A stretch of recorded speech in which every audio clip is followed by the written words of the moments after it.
Hi everyone, my name is Hannah. Welcome to my new channel. Um, yeah. Sorry if this is a bit awkward.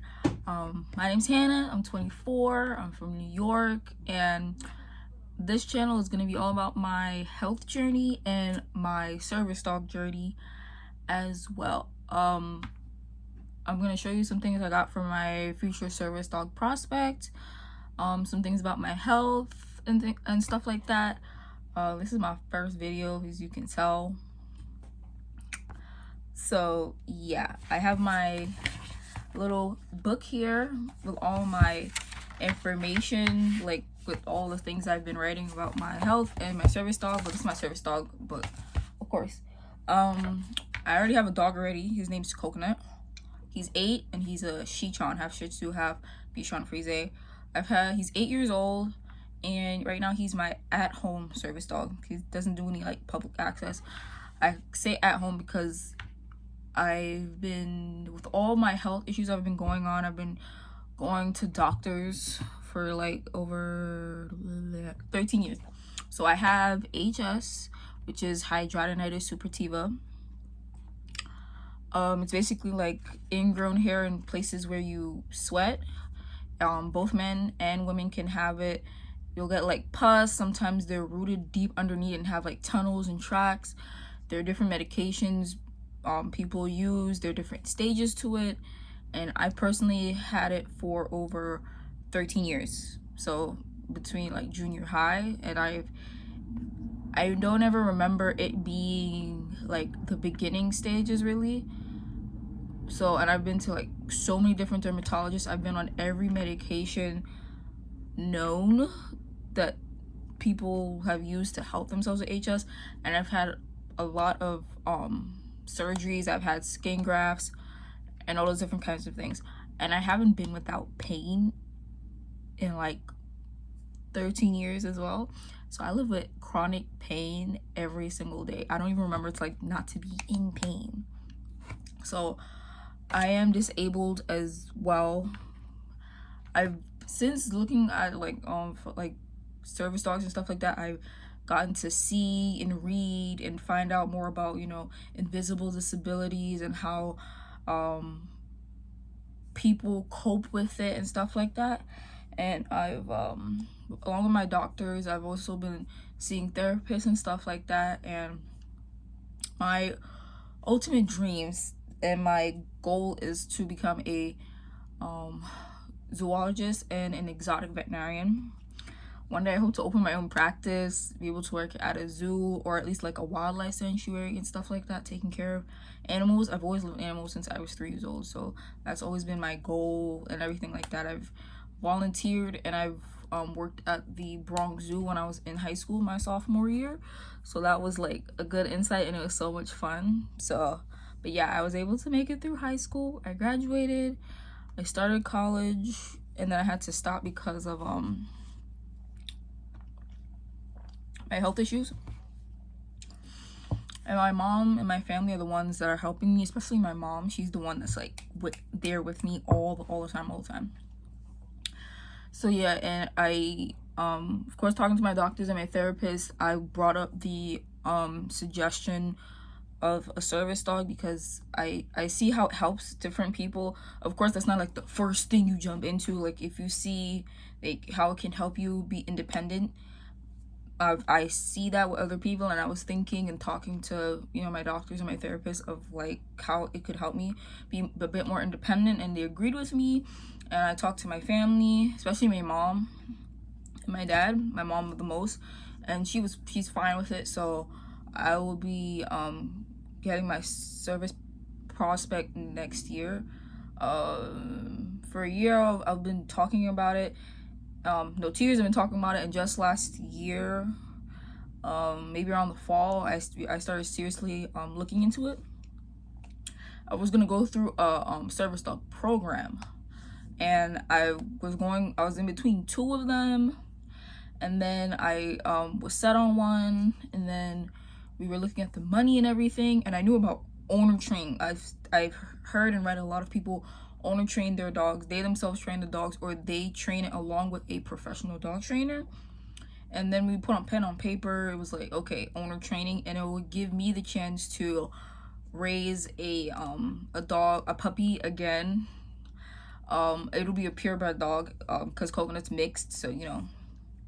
So I'm excited for that. And also give me the chance to learn and grow at the same way, because at the moment I'm not able to, I can't work. I'm not in school right now. I'm planning to do online classes, but I'm not able to be by myself. I'm 24 years old. I've gotten to a point where I'm used to it, but I'm trying bit by bit to get independent, and the service dog will help me with that. Especially my mom agreed the most, because if I'm out by myself and I have the dog, she feels a bit more safe knowing that I have somebody with me or something with me that will help me what's going on with me. And the service dog will be mostly for mobility assistance and psychiatric. So it's going to be a mobility and psychiatric service dog. So I guess multi-purpose service dog, I call it. I'm still learning, but most of my time I'm like looking at service dog videos, posts, articles. I follow a couple service dog teams and all those different kinds of things. And I'm not a expert in dog training, but I know the basics, because when I got Coconut back in 2016, I didn't take him to puppy classes at first because I had read a lot of books and I've watched season 1 of Victoria's Still and stuff like that, so I've kind of knew the basics of the, to sit down, them learning their name, recall, and all those things. So I started teaching him those things when he came home without any professional help, and he got it. And then I think when he was maybe 6 months or 7 months old, I took him to PetSmart, like, puppy beginner training, and the trainers were surprised that he knew all like the basics. And I told him, because I taught them at home, and he was doing really well in public and PetSmart. I was very surprised, and he graduated. And I never went like anything beyond that, because he's a pet. But for me to like get back into the routine of training again, I've been training him just to like heal like good manners for outside, because when the prospect comes home, I don't want any of his bad behaviors rubbing off on the puppy. So I've been trying to cut those out, and he's been doing pretty good. It's been about 5 months since I've been doing it consistently, almost every day. Now I'm to every other day training him. And just for fun, I should say fun, and for myself, I did all the basics again, sit down, stay, calm. He knows all those perfectly well, and he knows a couple of those commands in German, Spanish, and English, of course, English. So he knows some of his commands in German and in Spanish, and of course English. So especially sitting down. Right now I taught him down in German, because my dad speaks German. If you hear anything, it's my dog or my dad and brother working outside. So yeah, but I've been teaching him tasks, or I wanted to get the practice to say, oh, like when I have my service dog puppy, this is how I would like to teach them and see if it works. So I was just doing that with Coconut, and he picked it up really, really quickly. And my intention wasn't for him, like, if he got it, that was great, but I just want to see if I could succeed in, and he would, follow. But he does it. I taught him orbit, because crowd control. I taught him center in the middle of me, so like if I'm in an aisle and my face is in the aisle on the shelf, he can be watching my back. The service dog. I taught right now I'm teaching him under, because the dog would be a bit bigger and Coconut's small, so there's no need. But I taught him under. He knows behavior interruption, which is one of the biggest ones for me. What else does he know? I tried teaching Coconut retrieval. That wasn't happening really. I guess because, and I don't want to teach him, so he's already happy the way he is. I don't want to force teaching him something that would make him uncomfortable. And with the whole bring it thing, I was watching videos and reading different things of like how to teach your dog to do that. And I know not everything that every way that a dog learns, every other dog will learn the same way. It's what motivates your dog. Coconut's food motivated. He's very, very food motivated, and since I've been training him consistently, he knows when he sees either the 2 treat bags I have, he knows, all right, we're doing training. And he sees the Ziploc bag, he's like, oh, we're definitely doing training. He sees the leash, he gets all excited. So he knows every day or every other day we do training. And sometimes when I wake up, he'll come look for me in the house, and he's like, okay, so are we doing training? Because he's really excited. He waits by his cage. So I'm like, okay, he wants to do some training. He's 8 years old. You wouldn't think he's 8 because the way how he acts like a young puppy, like he's 2 years old. And when I took him to the vet earlier in the year, they said he starts a little touch of arthritis, which I've been knew because his kneecaps slip out when he runs sometimes, or when he's walking. So sometimes he'll hop and it'll slip right back in, but it's nothing like too bad. So I've been giving him mobility chews for a while now, even before I knew he had arthritis.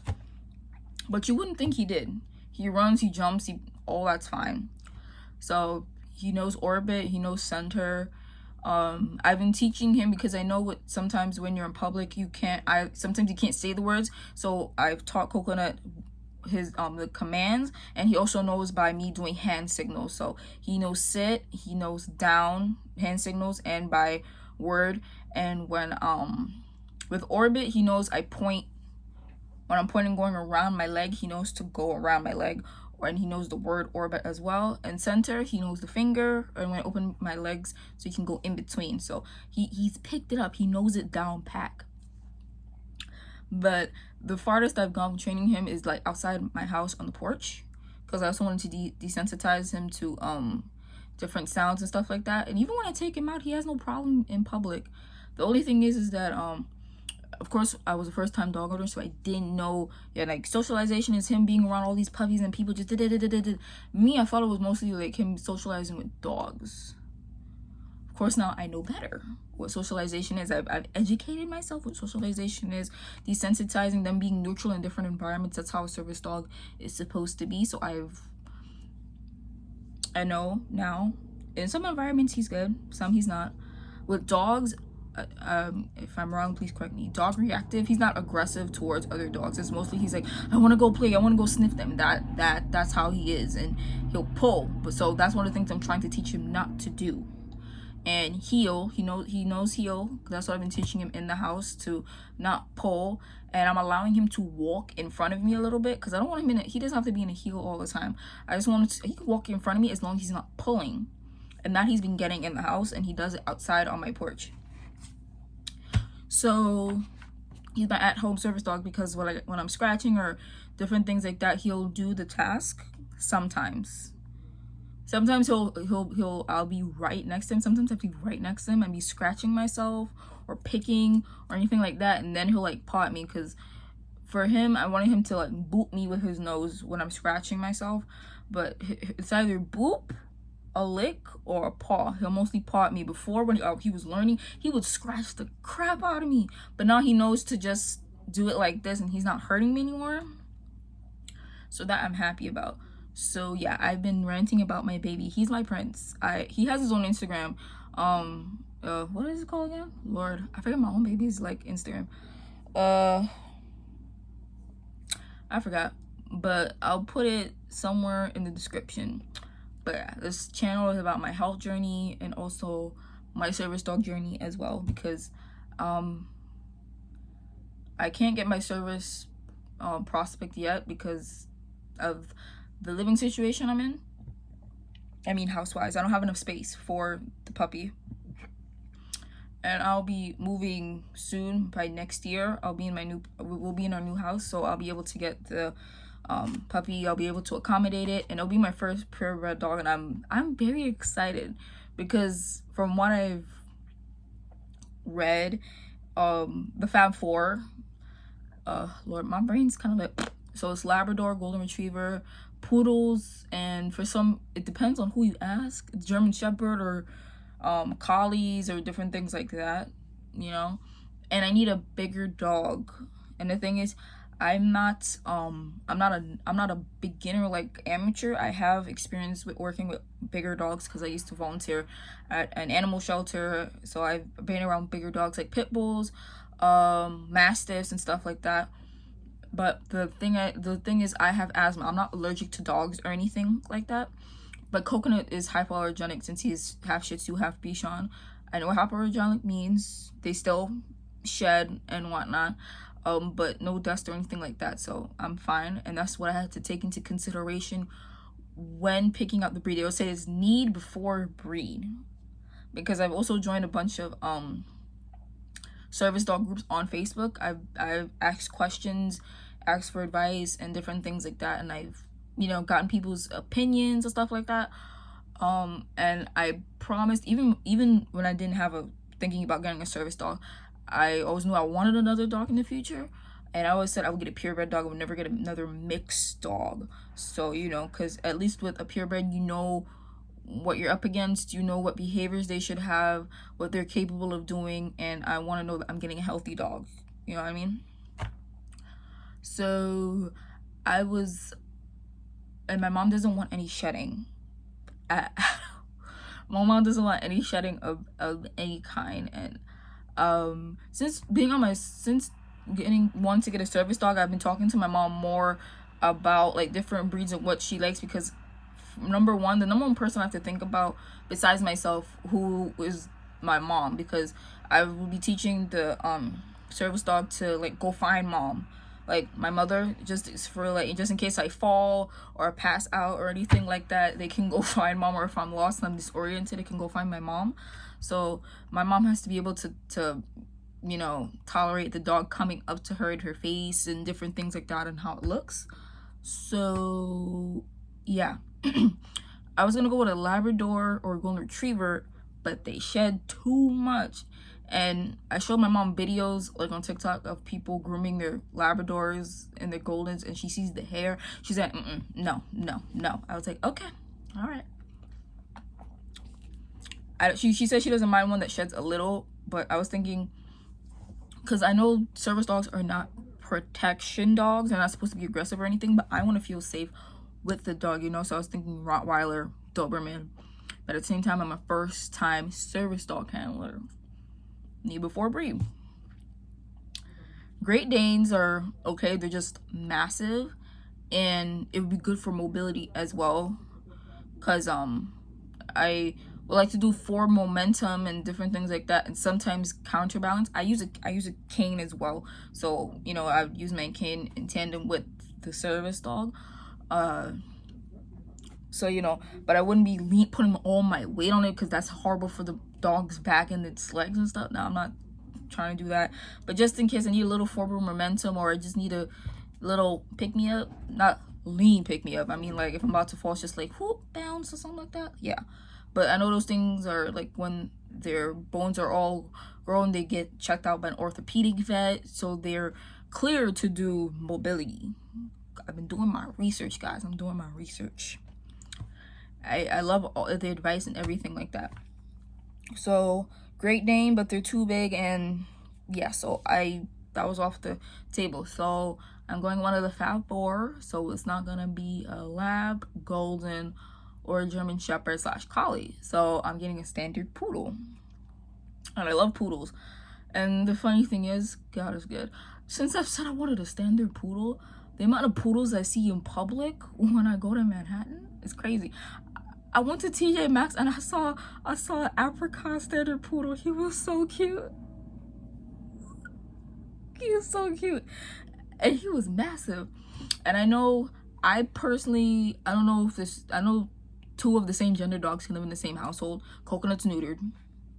I've always wanted a female dog, but I know female dogs are smaller than male dogs. And if I need mobility, the bigger the better. So I might have to get a male dog. Which I'm fine with. I'm fine with it. It's just that I want to experience something different. You know what I mean? I know with the female dog, I would have to wait after her first heat to get her spayed, because you know, I've heard a lot of service dog teams say it's better for them to get that one out and then you spay them, which makes sense. So yeah, standard poodle.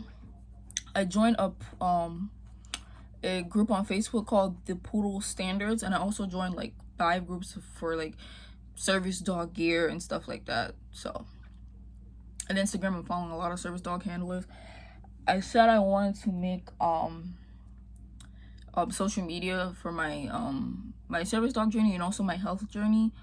I'll also talk about my HS because people are just starting to find out about like publicly HS. I've been seeing like commercials on TV. I was like, what? And I also I'm in a HS group as well when people ask for like advice and different things like that.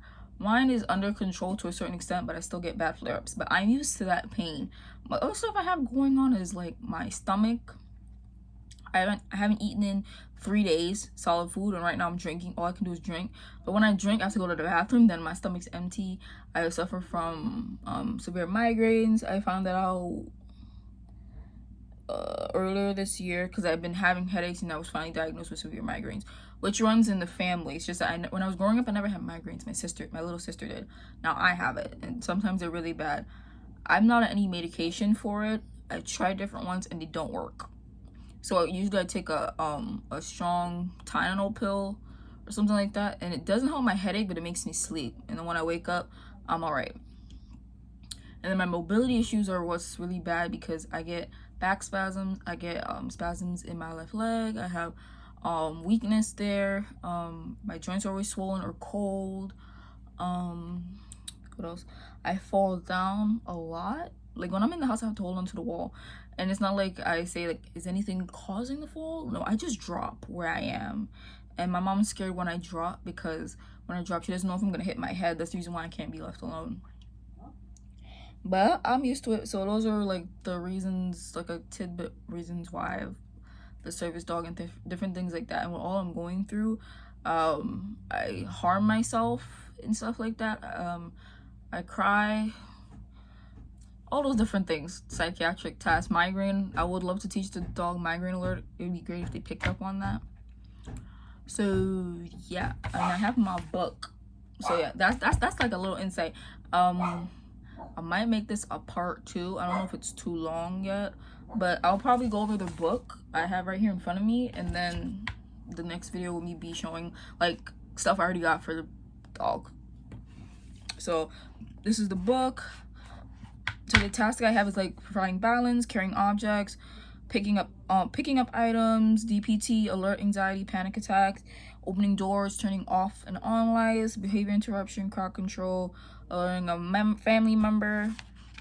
I wrote down like supplies I need for a dog. It's been a while. So like I know like collar, leashes, and you know all those things. And sometimes I'm thinking to myself, like, what do I feel like I don't know what I'll be able to, like, do. Like, Coconut just recently taught himself to use the bathroom in the house a couple months ago. Because I went to Belize in July, and I had to buy him an automatic feeder because my dad works, and sometimes when he doesn't come home on time, he won't be able to feed him. So we got him an automatic feeder in July, and since then, he's been using the bathroom by himself. He's not even locked up anymore. Because when we leave, sometimes you have to lock him up, or you have to lock him up after he eats so you make sure he pees and poops and he doesn't do it in the house. No, my dude fully house trained, so he uses the bathroom when he feels like it, when he knows he has to use it. And we're like, wow, we should have bought this automatic feeder before. But he also gets enrichment. He gets blueberries, he gets yogurt. Sometimes I mix his food with water and blueberries. Sometimes he gets some goat's milk. So I watch a lot of TikTok videos to help, like, you know, different probiotics and all those things. I love doing it though, like mixing it. I just bought lamb and I dehydrate it. I thought it was gonna smell. It don't smell. It doesn't smell, and he loves it. That's why he says training treats sometimes as well. So, and I've watched a lot of YouTube videos about different things people have bought for their service puppies. So of course, like the clicker, treat pouch, collapsible bowl, crate with the divider, raincoat, dog seat belt, like a little in training vest, different things like that. I'll make sure to get pet insurance. I didn't get pet insurance when Coconut was, when I had him, and then when I did, it's because he had a lot of pre-existing conditions. Because Coconut, ooh, he's just like his mama. Like his stomach used to act up, throw up. He's allergic to chicken, so he can't eat chicken. And he's been on duck. Beef makes his poop stink, so no beef. The last thing he was on was salmon, and he was good. But then the rash came back, and they discontinued the food he was on. And now he's on lamb. And I've never tried lamb with him. He's good. No rashes. He's good. So I just give him the dry kibble and I mix it with water or goat's milk. I interchange it every other day. And I've looked at trainers because right now I live in Westchester and we're moving to Long Island, so I've looked for trainers in Long Island. And on the service dog group I'm on, I see a lot of people looking for like different service dog teams in Long Island, and I would love to do that. That would be fun, because I would like to make friends, you know what I mean? Yeah. And finding a vet out there is hard because the reviews for some of them are so but that's not what I'm talking about. And I'm between two breeders. I have one breeder in mind. Right now I'm saving up for the deposit, and then I can fill out the application maybe next year. I don't know if you can fill out the application from now and then put in for what like breeding time you want to, like, I don't even know what I'm saying, confusion. But yeah, and I know I'll have to fly to get the puppy. My mom will have to come with me, so you know, I have to look into the airline, how much it is to, you know, what's the word I'm looking for, to what again, to fly the puppy. I think it's $92 one way and back. I have to look at like what the crate size, not crate, carrier sizes and all that stuff. I thought of names for the dog, and I want the dog's name to have meaning, you know what I mean? I already have a name set for if it's a dog. I'm not saying the name yet. You probably saw it when I like showed my book, but it's fine. And I've made different like sheets of like training sheets and things like that. I'll show it in my next video, but I have like wait, where is it? Like a rough layout of like what it looked like. I typed it up on Microsoft. I made more, but I forgot to print it. And then like different desensitization stuff like that, session goals, all those things. It's from like different people I've watched, and I compiled my own, put it together, all different kind of things. And I'm a person that really loves art. Like that's one of my outlets, art. So I've been like making different little service gear, or trying to. And right now I'm saving up to buy what's the word, buy supplies to make some of the service dog gear. So yeah, I have like different patch ideas. What else? That's about it. And I've been trying to think of a name for the social media, like for the YouTube, TikTok, Instagram. And I asked my sister, but my sister's busy, so I asked my mom and I gave her like an idea, and then she came up with one. I was like, that's it. So yeah, so I'm gonna cut off this video here, and I'm gonna be making another one showing all the stuff. So I hope you guys enjoyed my rant and explaining about myself. It was nice. So see you guys in a bit.